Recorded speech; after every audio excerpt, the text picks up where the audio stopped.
Hello students, welcome to guidance গুরু চ্যানেলে তোমাদের সকলকে স্বাগত। আশা করি তোমরা প্রত্যেকেই ভালো আছো, অনেক অনেক সুস্থ রয়েছো। আজকের আমরা ক্লাসে করব এসএসসি এমটিএস পরীক্ষার জন্য 4 নাম্বার জিকে ক্লাস।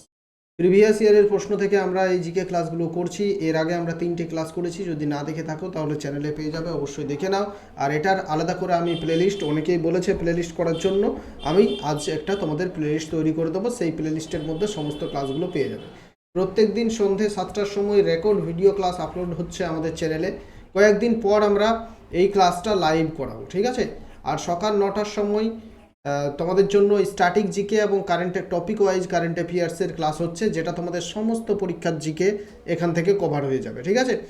আর এই এসএসসি এমটিএস পরীক্ষার যদি আমাদের একটা পেড গ্রুপ আছে, যেখানে জিকের পেড গ্রুপ, এই পেড গ্রুপে যদি তুমি জয়েন করতে চাও তাহলে এখানে কি কি পাবে বলে দিচ্ছি, তারপর তোমরা জয়েন করবে। আগে জেনে নাও ভালো করে। দেখো, এখানে 2023-24 সালের কারেন্ট অ্যাফেয়ার্সের পিডিএফ দেওয়া হবে, 2020 সালের সমগ্র জিকে পিডিএফ, 2021 সালের সমস্ত জিকে পিডিএফ, 2022 সালের পরীক্ষার জিকে পিডিএফ, 2023 সালের পরীক্ষার জিকে পিডিএফ, এত কিছু পাবে। সঙ্গে পাবে সাজেস্টিভ স্ট্যাটিক জিকে, সম্পূর্ণ স্ট্যাটিক জিকে এবং মোস্ট ইম্পর্টেন্ট সাজেস্টিভ এমসিকিউ পাবে। এত কিছু তোমরা পাবে আমাদের যদি পেড গ্রুপে জয়েন করো। 249 টাকা পেমেন্ট করে জয়েন করতে হবে। আমাদের অফিসিয়াল হোয়াটসঅ্যাপ নাম্বার আছে, এই নাম্বারে তোমরা যোগাযোগ করতে পারো যদি তোমরা গ্রুপে জয়েন করতে চাও। তাহলে আমাদের প্রাইভেট টেলিগ্রাম গ্রুপ রয়েছে, সেই গ্রুপে তোমাদের জয়েন করিয়ে দেবো, সেখানে আমরা পিডিএফগুলো তোমাদের দিয়ে দেবো। চলো শুরু করব আজকের প্রথম প্রশ্ন। নতুন হয়ে থাকলে অবশ্যই চ্যানেলটা প্রত্যেকে সাবস্ক্রাইব করে নাও। দেখো প্রথম প্রশ্ন কি আছে, সুফি ঐতিহ্যের প্রসঙ্গে সামা বা সম শব্দের অর্থ কী? প্রত্যেক দিন আমরা ডিটেলসে আলোচনা করি, কিন্তু আজ আমি দেখছি প্রত্যেক দিনের ভিডিওগুলো যেগুলো আপলোড করছি ক্লাসগুলো, সেখানে দেখছি 25 মিনিটের যদি ভিডিও হচ্ছে তো তোমরা কিন্তু পুরোটা দেখছো না, 20 মিনিটের ভিডিও হলেও পুরোটা দেখছে না, অনেক স্কিপ করছো তোমরা। অর্থাৎ এখান থেকে আমি বুঝতে পারলাম কি, যে তোমরা হয়তো আমি যে ডিটেলসে বলছি সেই ডিটেলসগুলো বলাটা তোমাদের পছন্দ হয়নি। সেই জন্য আজকের ক্লাসে আমি ডিটেলস বলবো না, 10-12 মিনিটের মধ্যে ক্লাসটা শেষ করব। সুফি ঐতিহ্যের প্রসঙ্গে সামা শব্দের অর্থ কী? কারেক্ট আনসার হবে পবিত্র গানের পাঠ। যে সুফি ঐতিহ্য, সুফিজম বা সুফিবাদ বা সুফি ধর্মে একটা সামা বলে শব্দ আছে বা সম বলে শব্দ আছে। এই শব্দের অর্থ হচ্ছে পবিত্র গান, পবিত্র কবিতা প্রভৃতির পাঠ করা আর এবং সেগুলো মনে রাখা, ঠিক আছে? তাহলে option A is the correct answer. 2 নম্বর দেখব, উত্তরাখণ্ডের সংস্কৃতির পরিপ্রেক্ষিতে কাফুলি একটি নাম। দেখো এটা রিপিটেড প্রশ্ন, এর আগেও আমরা এটা করেছি। আজকের যে প্রশ্নটা আমরা করছি সেটা দেখো কবে এসছে, 5-10-2021 সালে পরীক্ষা হয়েছিল 3rd শিফটে, সেই প্রশ্নটা আজ আমরা করছি।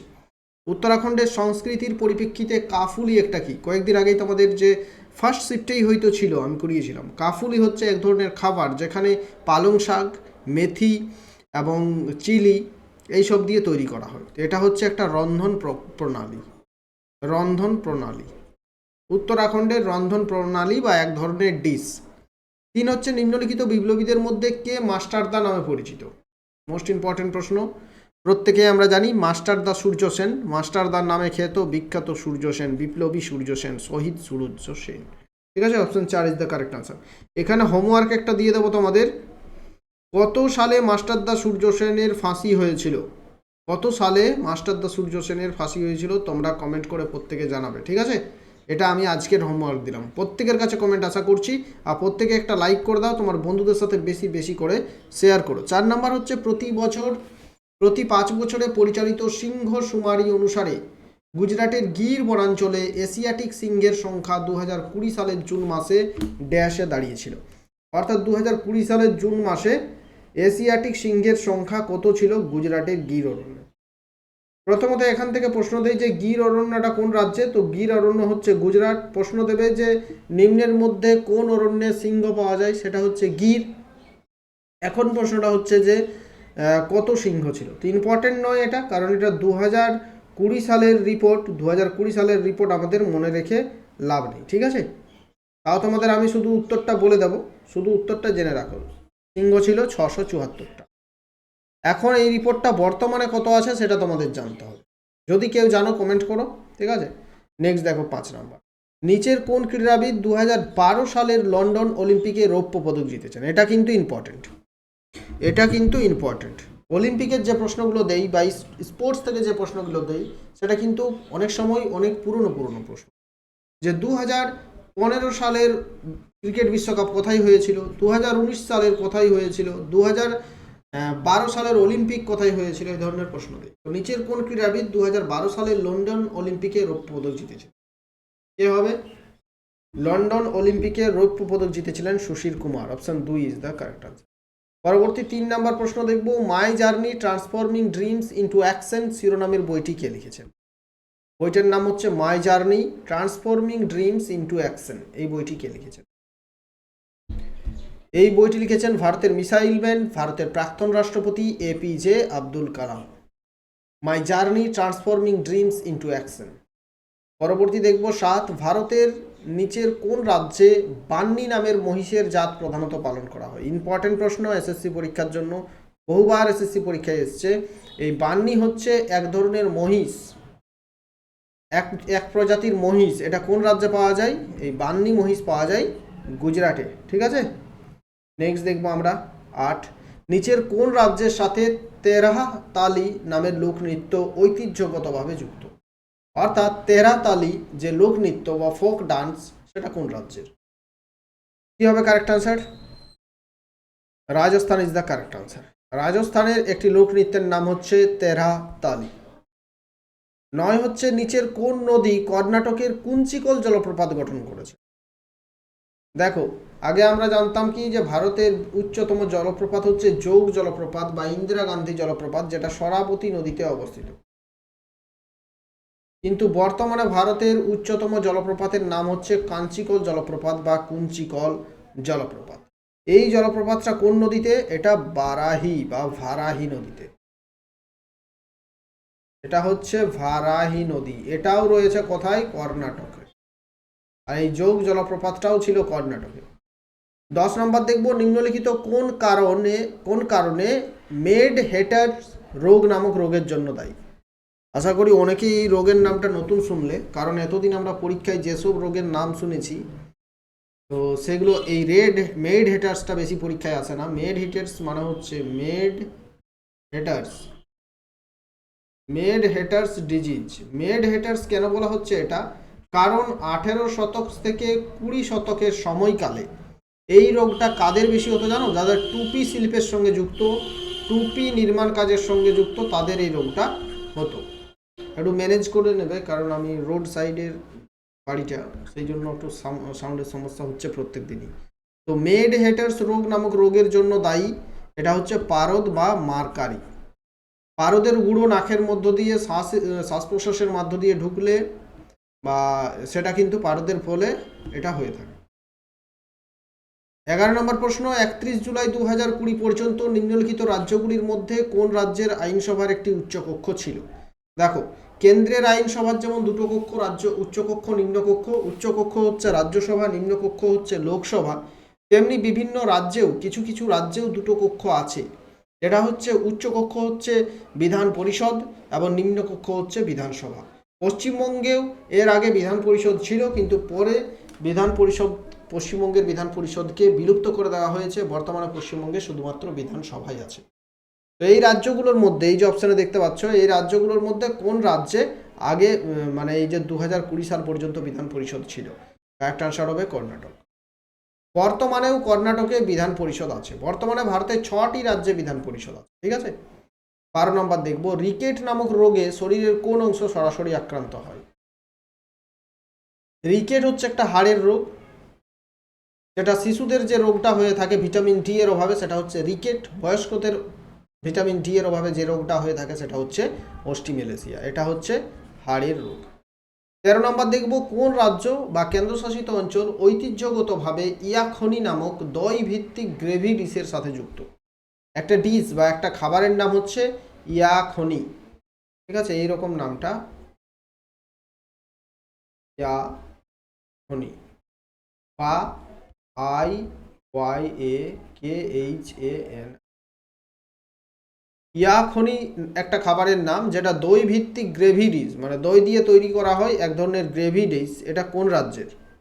এটা হচ্ছে জম্মু কাশ্মীরের একটা খাবার। ঠিক আছে, ইয়াখনি জম্মু কাশ্মীর। 14 নম্বর প্রশ্ন দেখবো আমরা, ভারতের নিচের কোন অঞ্চলে হোয়াইট বেলিড হ্যারন সাদা পেটের হেরন প্রাকৃতিক আবাস বহুলাংশে বিতরণ করা হয়েছে। অর্থাৎ এটার মানেটা হচ্ছে হোয়াইট বেলিড হেরন। এই হোয়াইট বেলিড হেরনের মানে হচ্ছে এক ধরনের পাখি, যেটার পুরো মানে বেলিড মানে হচ্ছে পেটের অংশটা পুরো সাদা টাইপের গ্রে আকারের থাকে। এটা হচ্ছে এক ধরনের হেরন পাখি। এটা কোথায় দেখতে পাওয়া যায়? এটা দেখতে পাওয়া যায় আমাদের উত্তর পূর্ব ভারতে, ঠিক আছে, হিমালয়ান অঞ্চলে দেখতে পাওয়া যায় উত্তর পূর্ব ভারতে। 15 হচ্ছে নিচের কোন ওজন বিভাগে সাক্ষী মালিক 2016 সালে অলিম্পিক পদক জিতেছিল? তো এখানে জিজ্ঞেস করেছে ওজন বিভাগে, কিন্তু অনেক সময় বলে দেবে যে সাক্ষী মালিক কত সালের অলিম্পিকে পুরস্কার জিতেছেন। কারেক্ট আনসার কি হবে?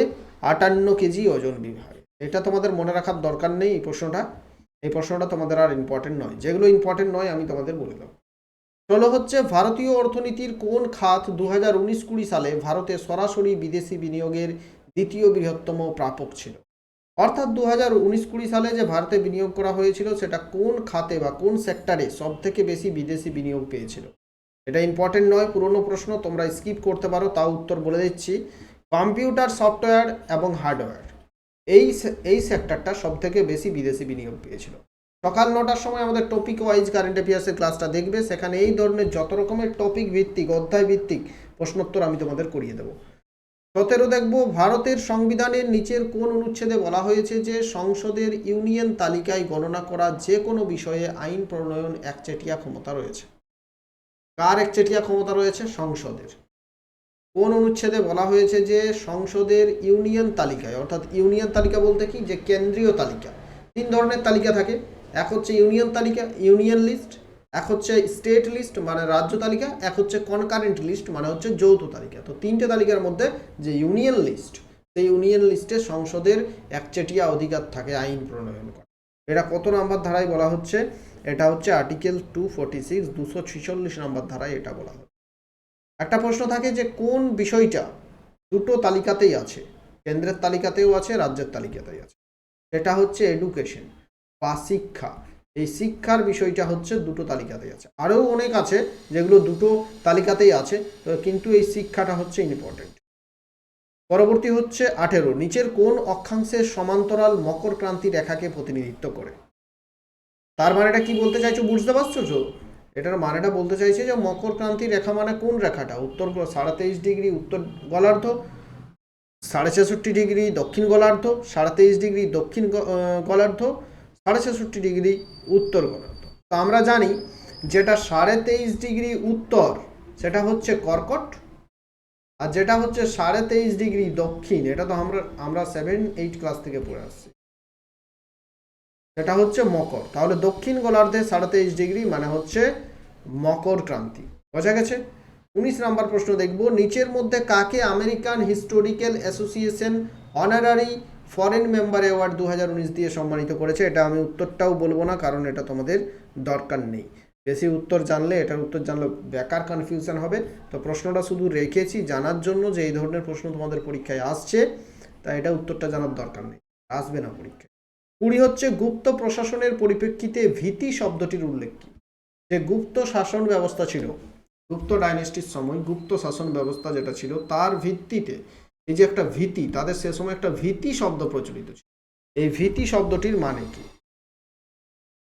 সেই সময় যে ভীতি শব্দটা প্রচলিত ছিল সেই ভীতি শব্দের মানে হচ্ছে প্রশাসনিক ইউনিট। প্রশাসনিক ইউনিটকে বা এক্সিকিউটিভ বিভাগ যেটা প্রশাসনিক ইউনিট সেটাকে বলছে ভীতি। 21 দেখব, বিকল্পগুলিতে উল্লিখিত ইউনিটগুলির মধ্যে কোনটি অন্যদের তুলনায় সবচেয়ে বড়? এই যে ইউনিটগুলো বা এককগুলো দেওয়া আছে, হেক্টর, ডেকা, টেরা, গিগা, তার মধ্যে সব থেকে বড় কোনটি? কোনটি সব থেকে বড়?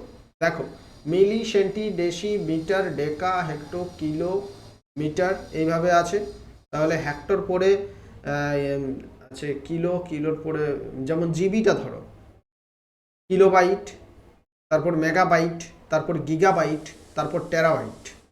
সেরকমভাবেই এখানে সবচেয়ে বড় একক হচ্ছে টেরা। ঠিক আছে, option 3 is the correct answer. 22 নম্বর প্রশ্ন দেখব, নিচের কোন মহাকাশীয় বস্তুর চেরন বা চারণ নামে একটি প্রাকৃতিক উপগ্রহ রয়েছে? কার একটি উপগ্রহ আছে চারণ নামে? দেখো, প্লুটো আগে গ্রহ ছিল, কিন্তু আমরা এখন সেটাকে গ্রহ থেকে বের করে দিয়েছি। আর গ্রহ বলা হচ্ছে না বর্তমানে। তো কিন্তু প্লুটোর একটা উপগ্রহ ছিল যেটার নাম হচ্ছে চারণ। 23 দেখবো 1949 সালে ড্যাশ জাতীয়করণ করা হয়েছিল। এটার উত্তরটা কি বলে দিতে হবে? এত সহজ প্রশ্ন। 1949 সালে ভারতের জাতীয়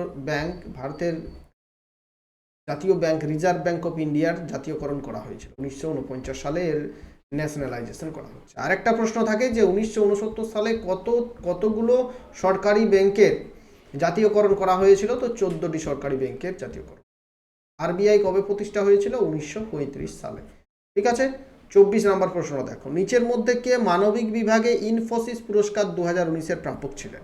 এটাও বাদ দিলাম, দরকার নেই তোমাদের এই প্রশ্নের উত্তর। ঠিক আছে। তো মোটামুটি 25টার মধ্যে ডেইলি 3-4টা প্রশ্ন তোমাদের বাদ যাবে, যেগুলো তোমাদের উত্তর দরকার নেই। আমি শুধু রেখেছি কারণ তোমরা দেখো যে কি ধরনের প্রশ্ন আসে। 25 হচ্ছে 31 জুলাই 2020 তারিখে ভারতের কর্পোরেট বিষয়ক মন্ত্রী কে ছিলেন? 2020 সালে ভারতের কর্পোরেট মন্ত্রী কে ছিলেন? দরকার নেই এটাও। এখন জানতে হবে বর্তমানে তোমাদের কর্পোরেট মন্ত্রী কে আছেন। তো বর্তমানেও আছে নির্মলা সীতারামন, 2020 সালেও তিনি ছিলেন। ঠিক আছে। নির্মলা সীতারামন বর্তমানে ভারতের অর্থমন্ত্রী এবং কর্পোরেট বিষয়। তাহলে option 4 is the correct answer. আমাদের আজকের প্রশ্ন শেষ হলো। ক্লাস ভালো লাগলে প্রত্যেকে কি করবে? প্রত্যেকদিন যেটা বলি, বেশি বেশি লাইক করো। প্রত্যেকে যতজনা দেখবে সবাই একটা করে লাইক করবে, শেয়ার করবে। টেলিগ্রামে জয়েন না করে থাকলে ডেসক্রিপশনে বক্সে লিঙ্ক আছে, টেলিগ্রামে জয়েন করো। আর আমাদের একটা পেড ব্যাচ আছে, একটা তোমাদের জন্য কোর্স তৈরি করা আছে। সেই কোর্সটা যদি নিতে চাও তাহলে ডেসক্রিপশন বক্সে লিঙ্ক আছে, আমাদের গাইডেন্স গুরু অ্যাপটা প্রত্যেকে ডাউনলোড করে নাও। সেখান থেকে তোমরা আমাদের MTS এর কোর্সটা পারচেজ করতে পারবে। ঠিক আছে। আর যদি জিকে PDF গ্রুপে জয়েন করতে চাও তাহলে আমাদের হোয়াটসঅ্যাপ নাম্বার তো বললাম, এই নাম্বারে যোগাযোগ করো। তাহলে কিন্তু জিকে PDF গ্রুপে কিভাবে জয়েন করবে সেটা আমি বলে দেবো। থ্যাংক ইউ, ভালো থেকো, শেয়ার করো, বেশি বেশি শেয়ার করো।